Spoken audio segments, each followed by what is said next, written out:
Hello friends, जय हिंद। स्वागत है आपका आपके अपने चलो होम ट्यूशन पे। दोस्तों, कल पंजाब हरियाणा हाई कोर्ट ने जो रिजर्वेशन पॉलिसी का केस उस पर बहुत ही महत्वपूर्ण अपना जजमेंट सुनाया और उसके बाद बहुत सारी चीजें निकल के आई कि क्या ये जो 24,000 भर्तियां हुई हैं एचएससी की, क्या ये सब क्रैश हो जाएंगी, रिजल्ट दोबारा से आएगा, क्या पेपर भी सबका दोबारा लिया जाएगा और क्या जो लगे हुए साथी हैं क्या उनको हटना पड़ेगा, नौकरी गंवानी पड़ेगी, क्या है पूरी सच्चाई जानने के लिए वीडियो को ध्यान से पूरा देखिए। चैनल पे नए हैं, चैनल को सब्सक्राइब कर लीजिए, बेल आइकन प्रेस कर लीजिए और वीडियो को लाइक करके अप्रिशिएट जरूर करिएगा। तो सबसे पहले केस क्या है इसको समझ लेते हैं।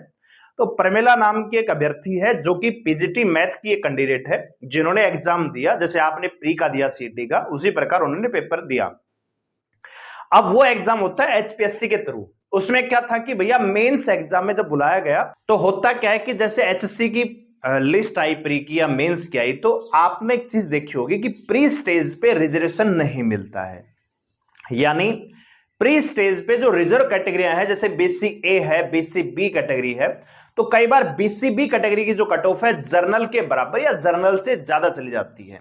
तो ऐसा बच्चा जो जर्नल कैटेगरी में फाइट कर रहा हो, यानी जिसका स्कोर अपनी कैटेगरी और जर्नल से भी ज्यादा हो, फिर भी उसको अपनी ही कैटेगरी में फाइट करना पड़ता है और उस बच्चे का लिस्ट में नाम नहीं आता, क्योंकि जो रिजर्वेशन पॉलिसी है, जो रिजर्वेशन मिलता है वो मेंस में मिलता है। तो उसी को लेकर उन्होंने कोर्ट केस किया और कोर्ट केस में लगातार सुनवाइयां चल रही हैं। पिछले 2 साल से केस चला हुआ है और कल जाके फाइनली जजमेंट आया है और उसमें भी बहुत सारे अभी संशय हैं। तो 2 चीजें यहां पे हो सकती हैं, एक तो प्रमिला के हक में फैसला जाए और दूसरा उसके विपक्ष में फैसला जाए।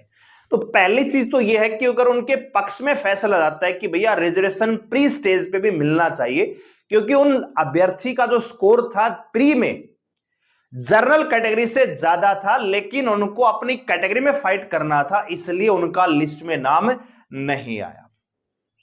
तो उसी को लेकर यहां पे चैलेंज किया गया है कि प्री स्टेज में क्यों नहीं, मेरे तो स्कोर जो है जर्नल कैटेगरी से भी ज्यादा है, तो मेरा नाम क्यों नहीं है लिस्ट में। तो कोर्ट ने भी यही कहा कि जब इस अभ्यर्थी को तो मिलना चाहिए, जो जर्नल कैटेगरी से ज्यादा फाइट कर रहा है उसका तो नाम होना चाहिए, लेकिन एचएससी ने कहा कि प्री लेवल पे हम रिजर्वेशन नहीं देते, तो प्री लेवल में तो अपनी कैटेगरी में फाइट करना पड़ेगा। आपने देखा भी होगा बहुत सारी भर्तियां, जैसे दिल्ली पुलिस में मैंने देखा कि जो फिजिकल की लिस्ट थी उसमें OBC category cut off journal से ज्यादा थी, लेकिन फाइनल में जाके वो कम हो जाती है। क्यों? क्योंकि फाइनल में रिजर्वेशन मिल जाता है वहां पे कैटेगरी का। बात आ रही समझ रहे? तो सेम चीज यहां पे एचपीएससी और एसएससी दोनों में है। तो पहली चीज ये है कि अगर केस मान लीजिए प्रमिला के हक में जाता है जजमेंट, तो क्या होगा? तो कुछ भी नहीं होगा। ठीक है भाई, बहुत ज्यादा पैनिक होने की आवश्यकता नहीं है, क्योंकि बहुत सारे रूमर्स फैले हुए हैं कि 24,000 भर्तियां भैया क्रैश हो जाएंगी, रिजल्ट दोबारा से आएगा, पेपर सभी का दोबारा लिया जाएगा। ऐसा कुछ भी नहीं होने वाला है। क्या होने वाला है? अभी आपने देखा बीसीए बीसीबी सर्टिफिकेट का इश्यू चल रहा था हरियाणा में, वो जजमेंट भी कैटेगरी जो कैंडिडेट है उनके पक्ष में गया। ठीक है, तो अगर ये जजमेंट भी मान लीजिए कैंडिडेट के पक्ष में जाता है, तो क्या होगा कि जो अभ्यर्थी है जिनका लिस्ट में नाम नहीं आया जर्नल कैटेगरी के बराबर स्कोर होने के बावजूद या अपनी कैटेगरी से ज्यादा स्कोर होने के बावजूद, उनको शॉर्टलिस्ट कर दिया जाएगा और उनका एग्जाम ले लिया जाएगा। वो भी उतना आसान नहीं है। अभी सरकार अगर मान लीजिए फैसला विपक्ष में आता है तो सुप्रीम कोर्ट जाएगी, वहां पे केस लड़ेगी, उसके बाद सारी चीजें होंगी। और आज तक हरियाणा में 2014-15 के बाद जितनी भी भर्तियां हुई हैं, आप मुझे एक भर्ती बता दीजिए कि भैया इस भर्ती में लगे हुए कैंडिडेट हटे हैं। जबकि केस तो क्लर्क वैकेंसी पे भी है, सब इंस्पेक्टर वैकेंसी पे भी है, कांस्टेबल जीडी हरियाणा पुलिस पे भी केस है, तो क्या वो लगे हुए हटा दिए गए हैं? क्या नहीं, लगा के हटाना इतना आसान नहीं होता है, क्योंकि जो लगे हुए हैं वो भी ऑथेंटिक है। हां, अभी आपने खेल भर्ती देखी, आपने जो है ना, वहां पे 76 ऐसे कैंडिडेट हैं जिनकी सर्टिफिकेट फर्जी थी। तो अगर ऐसा कोई मामला होता भैया फर्जी तरीके से भर्ती हुई है, पैसे ले दे के भर्ती हुई है, तब तो हटाना आसान है, लेकिन वो तो प्रॉपर एक चैनल के थ्रू भर्ती हुई है ना भैया। एचएससी का प्री मेंस भर्तियां सारी एचएससी ने करवाई, तो कैंडिडेट की गलती नहीं है, जो लग चुके हैं उनकी गलती नहीं है। ये तो पॉलिसी सरकार ने बनाई है, गलती यहां पे सरकार की है। तो ऐसा नहीं कि कैंडिडेट सारे हट जाएंगे या सारी भर्ती का रिजल्ट ही क्रैश हो जाएगा, ऐसा कुछ भी नहीं है। रिजल्ट रिवाइज हो सकता है। जो बच्चा उस लिस्ट में एड ऑन होगा जो नया, जो अभी तक नहीं था, उनका प्रोसेस करवा दिया जाएगा। और जो बच्चा रिजल्ट में आएगा, मेंस में या लिस्ट में आएगा फाइनल में, उनको ज्वाइनिंग अलॉट कर दी जाएगी। बात इतनी है। बहुत सारी वैकेंसियां ग्रुप सी की भी खाली है, हरियाणा पुलिस की वेटिंग आनी बाकी है, तो उसमें भी वैकेंसियां खाली है, ठीक है। और जो ग्रुप डी है उसमें तो बहुत सारी वैकेंसियां खाली हैं।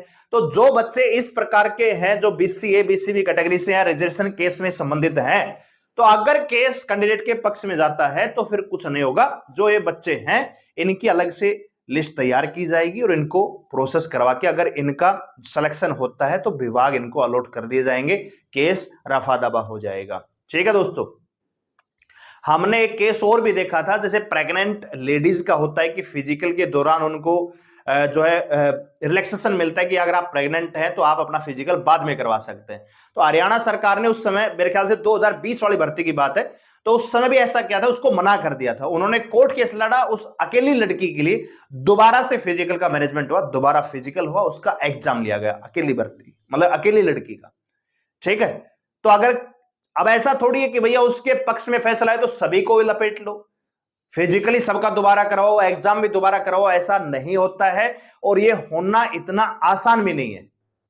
ठीक है, तो जो साथी लगे हुए हैं उनको पैनिक होने की बिल्कुल आवश्यकता नहीं है। आपकी भर्ती पे कोई आंच नहीं आएगी। अगर फैसला विपक्ष में भी जाता है, मान लीजिए परमिला केस हारती है, तब तो कुछ होना ही नहीं है। अगर जजमेंट उनके पक्ष में जाता है तब भी बहुत बड़ा कुछ नहीं होगा। सिर्फ छोटी सी बात यह होगी कि जो अभ्यर्थी उनसे संबंधित है, पैटिशनर है, उनको इसका लाभ मिलेगा, उनका प्रोसेस करवा दिया जाएगा, तो उनके लिए सीटें हैं रिजर्व। ठीक है, तो उनमें उनको अलॉट कर दिया जाएगा अगर वो मेरिट में आते हैं। ठीक है, तो कहने का मतलब ओवरऑल ये है कि केस इतना पेचीदा तो जरूर है। आगे जो आने वाली भर्तियां होंगी जिससे नया सीट होगा उसका मेंस होगा, तो प्री लेवल और मेंस लेवल दोनों में रजिस्ट्रेशन लागू हो जाएगा। तो ये हो सकता है, लेकिन जो भर्ती हो चुकी है, जो लग चुके हैं, उनको भी निकालना इतना आसान नहीं है। तो पैनिक होने की बिल्कुल आवश्यकता नहीं है। ना ही रिजल्ट क्रैश होगा, ना, हाँ, कट ऑफ रिवाइज जरूर हो सकती है। तो कट ऑफ रिवाइज होगी तो उन्हीं बच्चों का नाम होगा ना जो नहीं होंगे। ठीक है, अब मान लीजिए कट ऑफ रिवाइज होती है, जर्नल की कट ऑफ थोड़ी सी ऊपर हो जाएगी तो कैटेगरियों की थोड़ी नीचे आ जाएगी, तो वो कैंडिडेट आ जाएंगे। ठीक है, तो देखते हैं क्या होता है। मेरे ख्याल से बहुत ज्यादा इसका असर नहीं पड़ेगा कि भैया जिस प्रकार से हवा बनाया हुआ है उस प्रकार का तो कुछ होने वाला नहीं है। छोटी सी बात होगी कि उनका रिजल्ट है, उनको एड ऑन करके प्रोसेस करवा दिया जाएगा। तो आपको क्या लगता है, क्या हो सकता है, क्या नहीं हो सकता, आपका क्या फीडबैक है, कमेंट सेक्शन में जरूर बताइएगा। वीडियो लाइक करके अप्रिशिएट करिए, चैनल को सब्सक्राइब कर लीजिए, बेल आइकन प्रेस कर लीजिए। धन्यवाद, जय हिंद।